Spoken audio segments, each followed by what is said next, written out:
Hi, I'm Arnold, OFW in Ghana, Africa.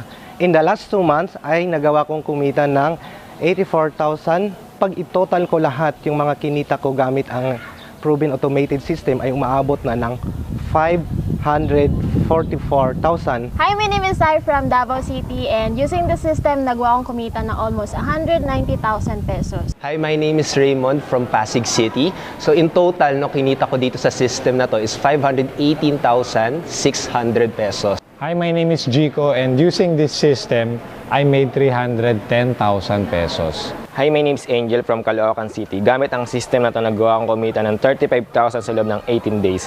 At ang kabuuan ay 102,900.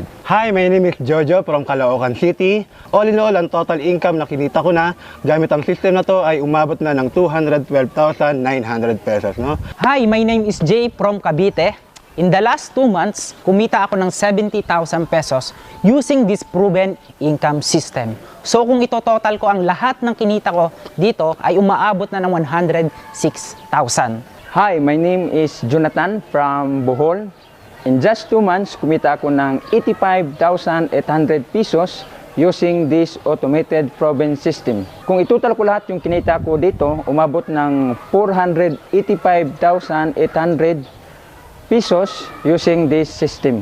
Hi, my name is Resit from Caloocan, and using this system, nagawa kong kumita ng 45,500, and in the last 5 days, nagawa kong kumita ng 15,000 in sales. So in total, 60,500.